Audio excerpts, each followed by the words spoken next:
C'est pour nous une très grande joie de nous retrouver encore avec vous dans cette étude de la parole de Dieu au travers de cette chronique à l'école du sabbat, en partageant les enseignements ensemble avec vous chaque semaine pour nous édifier ensemble. Et ce trimestre, qui est le quatrième trimestre, d'ailleurs le dernier trimestre de l'an 2024, nous partageons une merveilleuse leçon tirée du livre de Jean. Et ensemble encore cette semaine, nous sommes venus pour étudier un peu plus en profondeur une thématique qui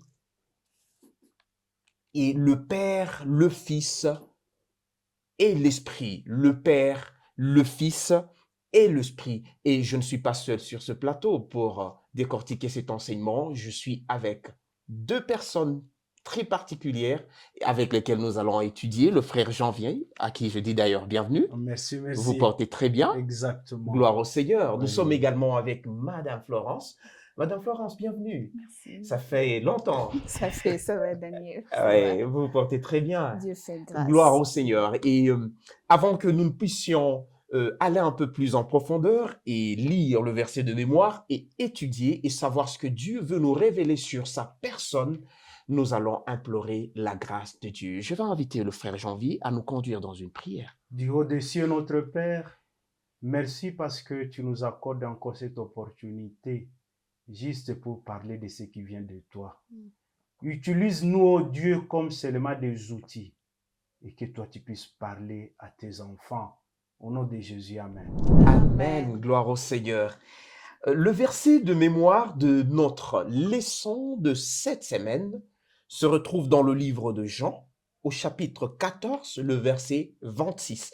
Jean 14, le verset 26, où il est écrit, « Mais le consolateur, l'Esprit Saint, que le Père enverra en mon nom, vous enseignera toutes choses et vous rappellera tout ce que je vous ai dit. » Le consolateur, l'Esprit Saint, que le Père enverra en mon nom, vous enseignera toutes choses et vous rappellera tout ce que je vous ai dit. Alors on voit dans l'évangile de Jean une multitude de thématiques que Jean développe autour de Jésus. C'est comme si Jean venait mettre un sceau sur l'ensemble de l'évangile, mais en mettant l'accent sur la personne de Jésus et sur ce qu'il est réellement, son identité. Donc, on voit quand il parle de miracles Jésus, quand il parle des œuvres de Jésus, quand il parle des enseignements de Jésus, quand il parle même des échanges de Jésus, un peu plus en profondeur que les autres évangiles.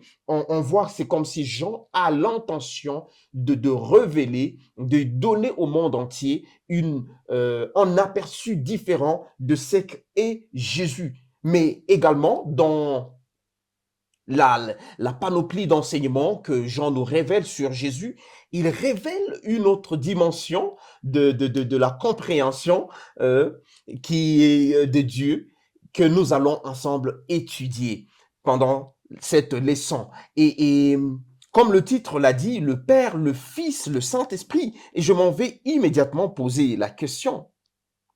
Depuis la nuit des temps, l'humain voudrait comprendre la divinité.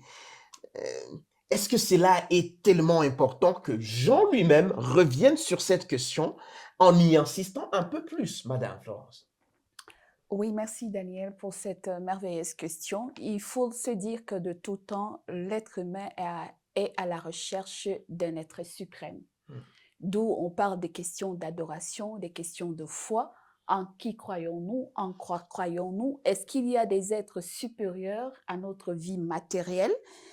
Et si cet être existe, ou ces êtres existeraient quelque part dans le monde ou dans l'univers qui nous renferme, quelle est l'approche de la relation que nous avons justement avec ces êtres ou avec cet être suprême? Et donc la quête de l'être suprême fait partie de l'humanité, de la quête permanente de toutes les générations humaines, la recherche de l'au-delà, de l'être suprême. Et donc, un autre problème se pose dans cette quête. Qui est ce Dieu en réalité? Comment il se manifeste au milieu de nous?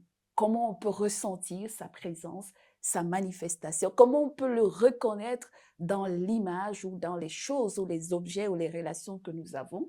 Et donc, cette quête permanente nous amène à un problème, celui de la connaissance de Dieu.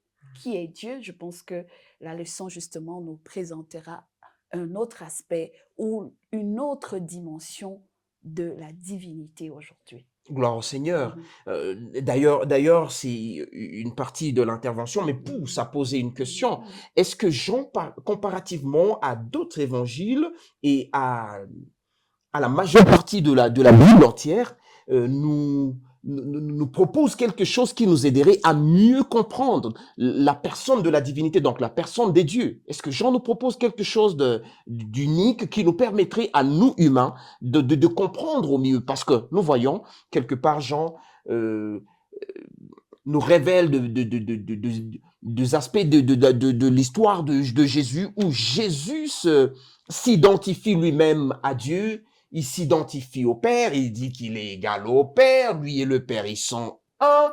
Et quelque part, on a comme l'impression qu'il s'approprie un peu la divinité. Est-ce que Jean nous propose quelque chose qui nous aiderait à mieux comprendre ce qu'est la divinité? Bien, exactement, si nous essayons un peu de parcourir les livres des Jean, vous allez trouver qu'il y a des approches que Jean lui-même était en train d'utiliser et où était en train, il y a des écrits ou des parties que Jean lui-même était en train d'écrire et qui nous montraient réellement la divinité.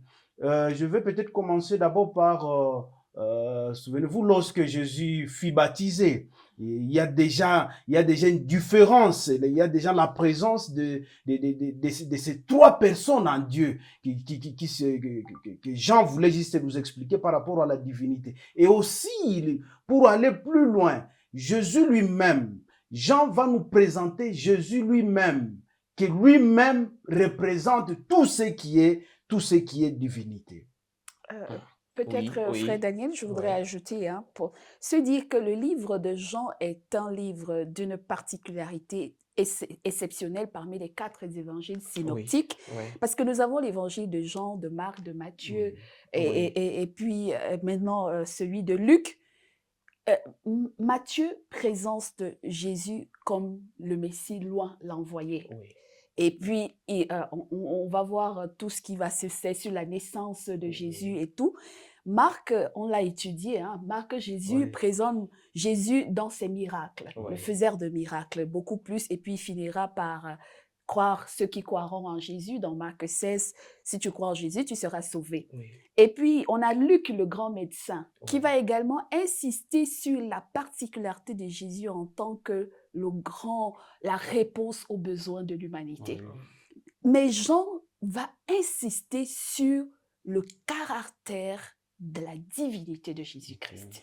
C'est-à-dire, c'est la particularité. Parce que cet évangile, nous l'avons appris la semaine dernière, est subdivisé en 4 parties. L'évangile de Saint Jean.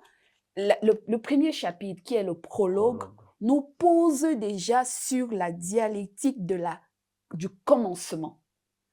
Il était la parole, il était avec Dieu et tout a été créé sans elle. Donc, et puis, à partir du chapitre 2 jusqu'au chapitre 12, nous avons le livre des signes, les signes de la messianité de Jésus. Il est celui qui a été promis aux prophètes et au peuple depuis des générations, les signes qui montrent que c'est lui le Messie, loin l'envoyé. Et à partir du chapitre 13, nous entrons dans le livre des signes de gloire, le livre des gloires. Et jusqu'au chapitre 20, il nous présente le lien entre Jésus, le Père et le Saint-Esprit. D'où la leçon 11. Le Père, le Fils et le Saint. Donc la divinité de Jésus prend une place singulière dans cette partie. Et à la fin, la conclusion, c'est un personnage mystérieux que si on écrivait le chapitre 21, si on écrivait tout sur sa personne, aucune bibliothèque du monde entier ne pourrait. Donc, la question de la divinité de Jésus et de sa messianité et les signes qui réveillent qu'il est divin et qu'il est le Messie marquent la grande thématique de l'évangile de Jean. De l'évangile de Jean. Et alors, comme on y est déjà, peut-on dire que le Dieu que nous avons connu, d'ailleurs, l'Ancien Testament, la Bible dit, Dieu est un, il est un, il est unique, Mm. mais le Nouveau Testament, et d'ailleurs le livre de Jean en particulier, semble nous montrer que Dieu est une entité subdivisée. Peut-on dire que Dieu est trinitaire? Oui, parce que directement, on parle de la Trinité. C'est-à-dire, quand on parle de la Trinité, ça veut dire que Dieu, on fait référence à la Trinité. Et cette Trinité-là va se manifester, comme je vous l'avais dit, lorsque Jésus fut baptisé. On va voir la Trinité qui va intervenir là-bas. Et lorsque Jésus est baptisé, il y aura le Saint-Esprit qui va descendre et il y aura aussi la voix du Père qui va aussi, qui sera aussi écoutée, et aussi alors le Fils qui est baptisé là-bas. Pour dire que ça constitue déjà la Trinité de ces dieux-là. Mais attention, il ne faut pas que les gens confondent ça avec d'autres, en disant que peut-être il y a plusieurs dieux. On ne dit pas qu'il y a plusieurs dieux, mais il y a un seul Dieu, et c'est seul Dieu qui est constitué de cette Trinité-là, et cette Trinité-là, c'est toujours un. Et travaille, hein, elle travaille toujours, je peux dire, en commun accord, si je peux le dire. Ouais. Si je Oui, peux ajouter quelque oui. chose à ce que dit le frère Janvier, c'est qu'il faut d'abord qu'on se dise, la base, c'est que si vous parcourez la Bible de Genèse à l'Apocalypse, vous ne verrez jamais le mot Trinité écrit quelque part. Oui.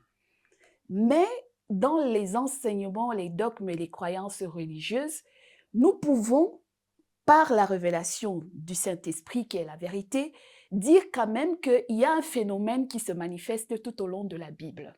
Ce n'est pas seulement dans le Nouveau Testament, ça commence depuis la Genèse. Quand Dieu dit « faisons l'homme à notre image et selon notre ressemblance ».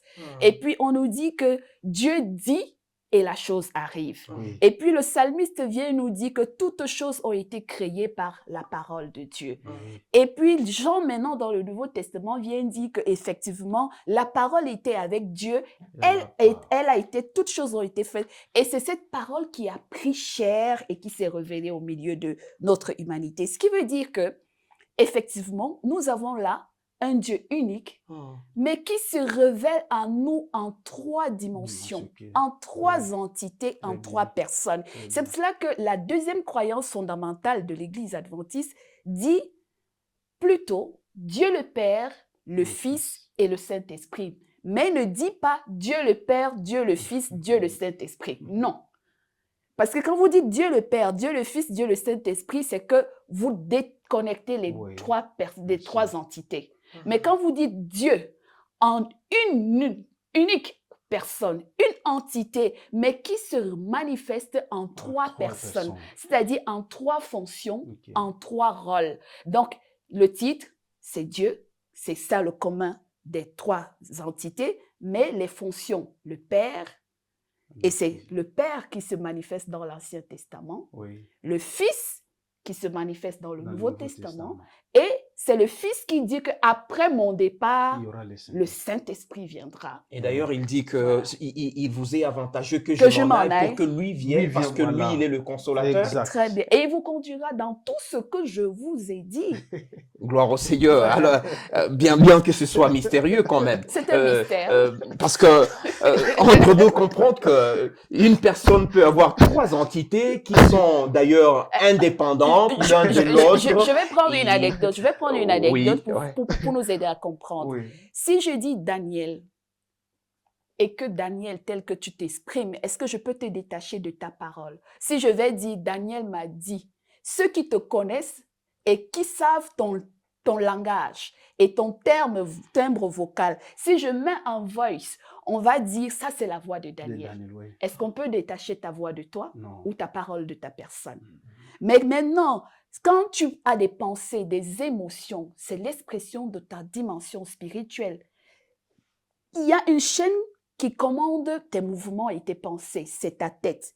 Mais ton bras, ton corps, tout ce que ta bouche, c'est le reflet de ce que dit ta pensée. Donc c'est ça la divinité, la tête, mais qui est constituée de plusieurs membres, de plusieurs personnes. Mais Oui. qui est le Père? Parce qu'on a beaucoup parlé du Père, on a parlé du Fils, Oui. on a parlé du Saint-Esprit. D'ailleurs, le Père, il est beaucoup repris dans beaucoup de passages bibliques. Le Fils est révélé comme étant Jésus-Christ qui est venu et le Saint-Esprit. Mais allons-y comprendre qui est le Père et quel est son rôle. Qui est le Père et Justement. quel est son rôle dans cette sphère divine. Qui est le Père et quel est son rôle. Quelqu'un...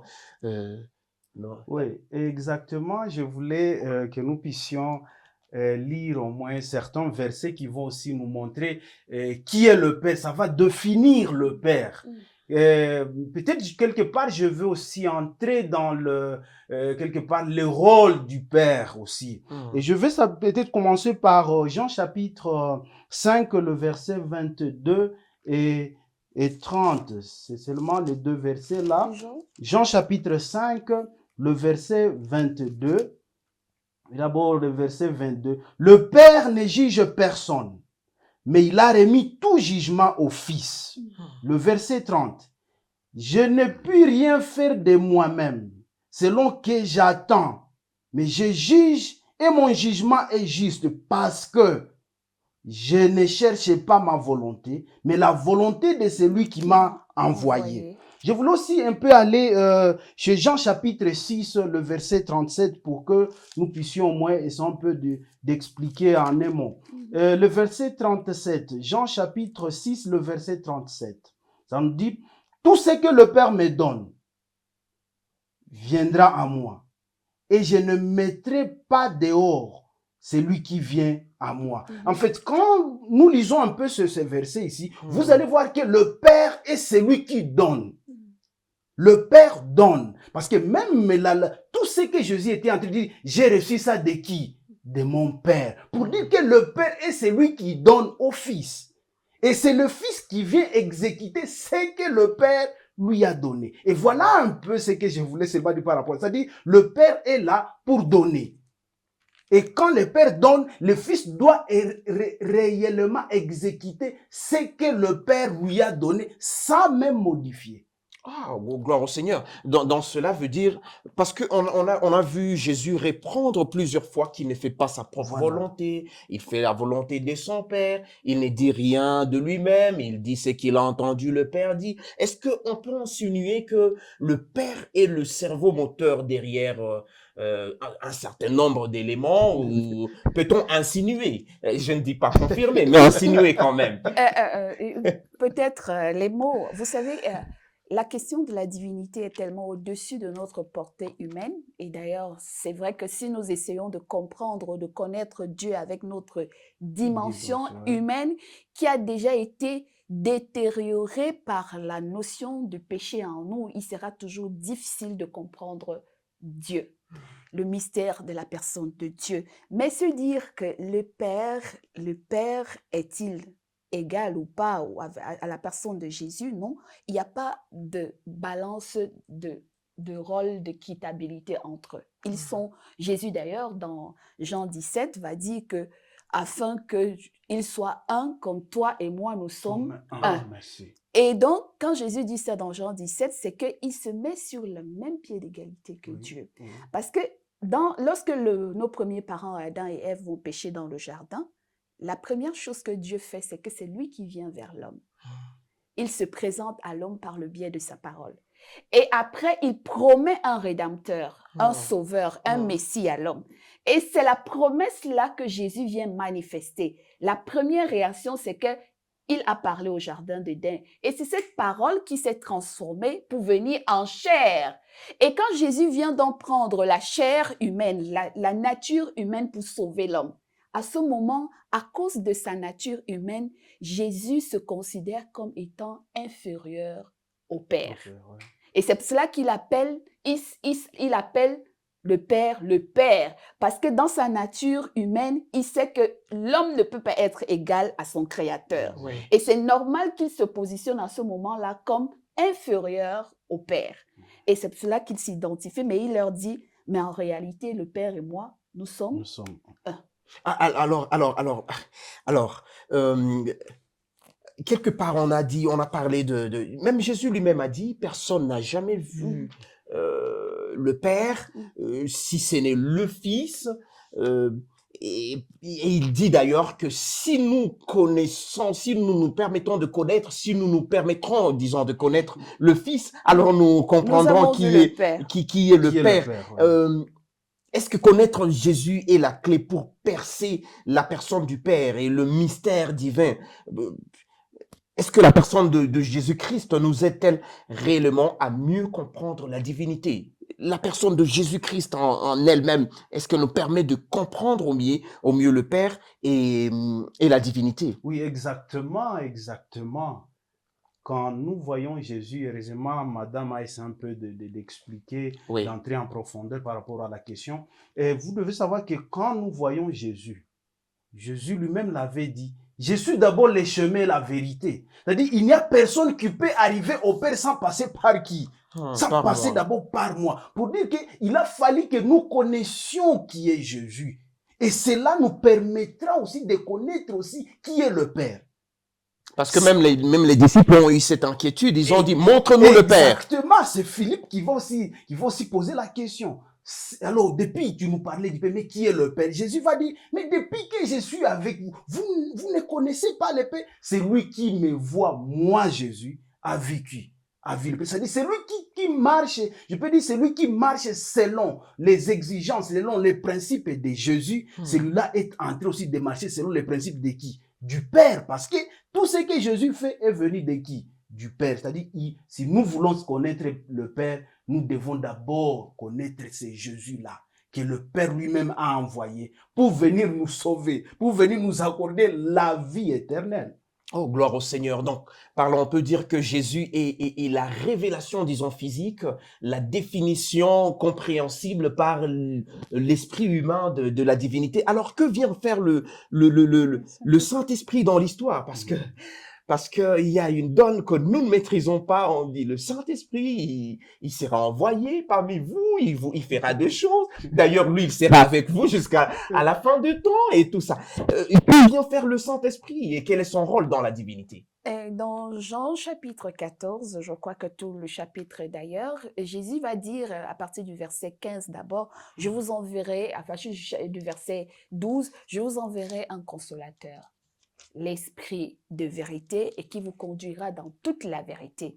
Il ne dira pas des choses qui viennent d'ailleurs, mais il dira ce que je vous ai dit et il va renforcer ce que je vous ai dit. Et c'est ce Saint-Esprit. D'ailleurs, Jésus va dire dans son entretien avec la femme samaritaine que les vrais adorateurs, c'est ceux qui adoreront Dieu en esprit et en vérité. Donc, la question de l'esprit et de la vérité. On ne peut pas avoir le Saint-Esprit sans la vérité parce que Jésus dit que le consolateur viendra et il vous conduira dans toute la vérité. Il vous dira même des choses que je ne vous ai pas révélées ou bien que vous n'avez pas compris quand j'étais parmi vous. Mais quand je m'en irai, il est important que ce Saint-Esprit arrive et qu'il vous convainc dans toute la vérité.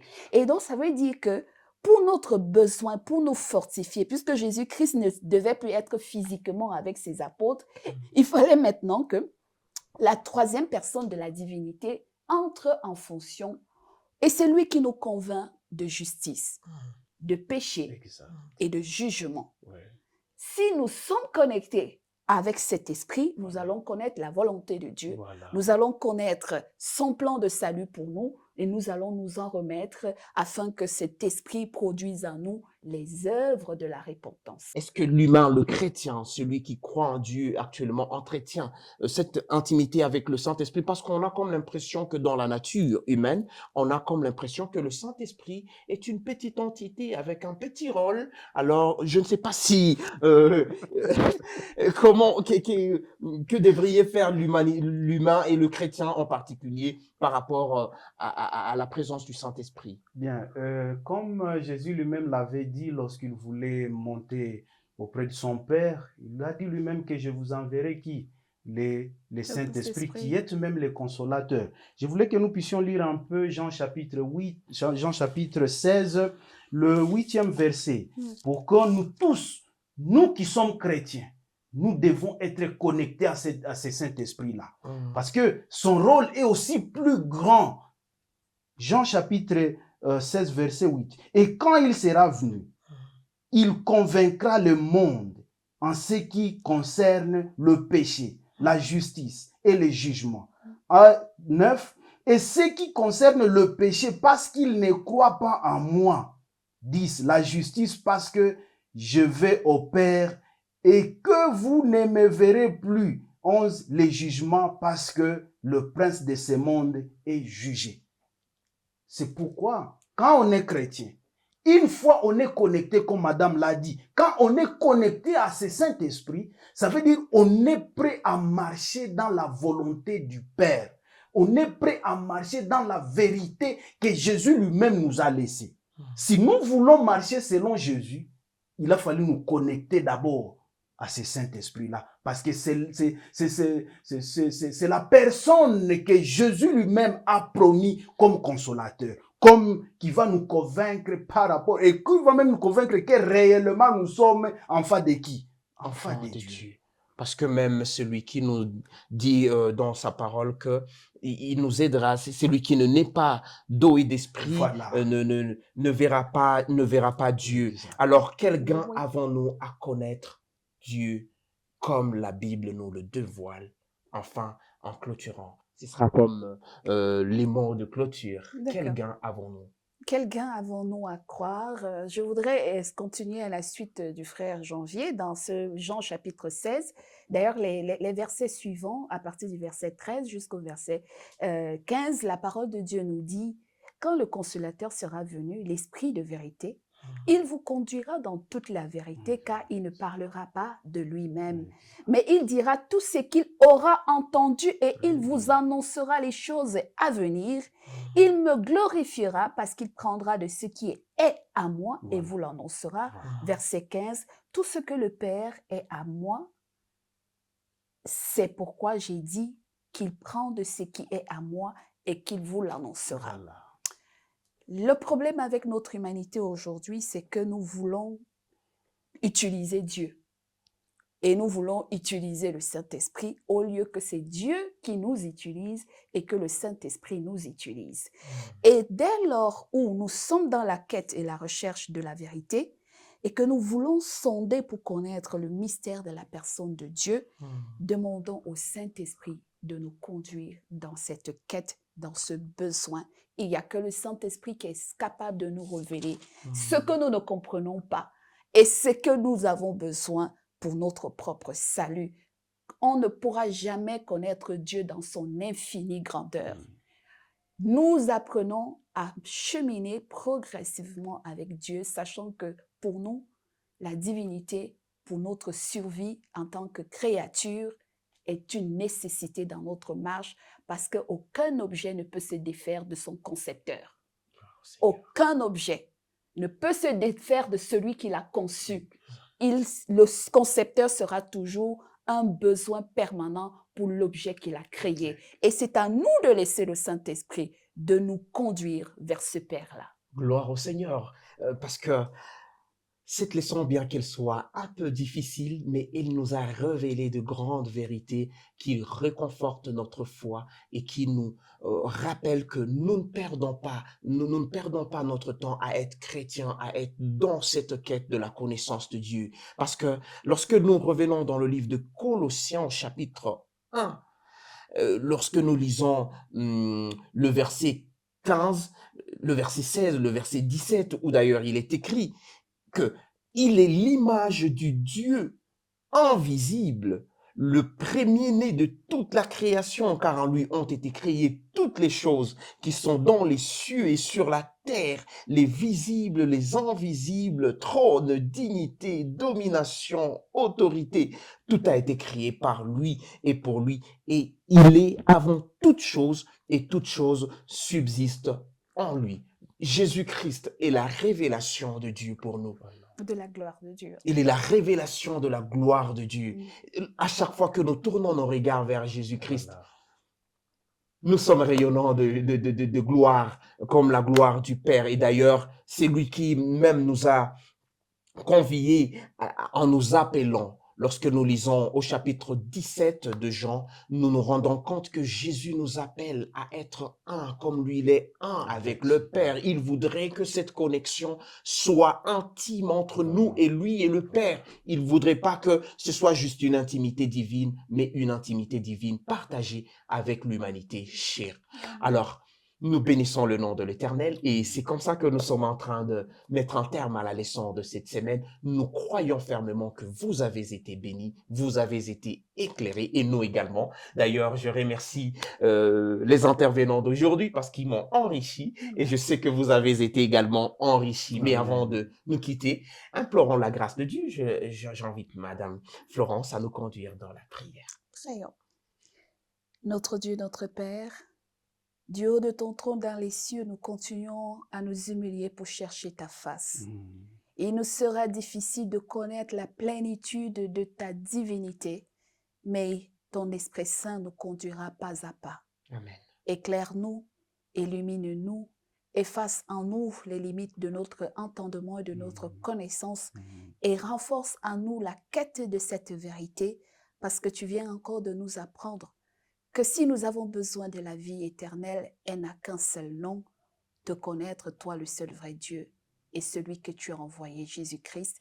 Et pour que cette vérité reste ancrée en nous, nous avons besoin de l'onction de ton Esprit Saint. Daignes-tu permettre donc que le Père, le Fils et le Saint-Esprit siègent en nous dès à présent et à jamais et d'éternité en éternité. Amen. Amen. Amen. C'est ainsi que nous prenons congé de vous. N'oubliez pas surtout de liker ces émissions, n'oubliez pas de partager. Si vous n'avez pas encore appuyé sur la cloche de notification, faites-le et surtout partagez. Partagez pour que plusieurs entendent ces paroles et qu'ils en soient guéris. Que le Seigneur vous bénisse, qu'il bénisse la PPT TV. Et grand merci à la grande équipe de la PPT TV, la grande équipe technique, à Monsieur Grec, à tous les collaborateurs. Que le Seigneur vous bénisse et surtout, nos vœux le meilleur pour la nouvelle année qui s'annonce. Dieu vous bénisse. Amen.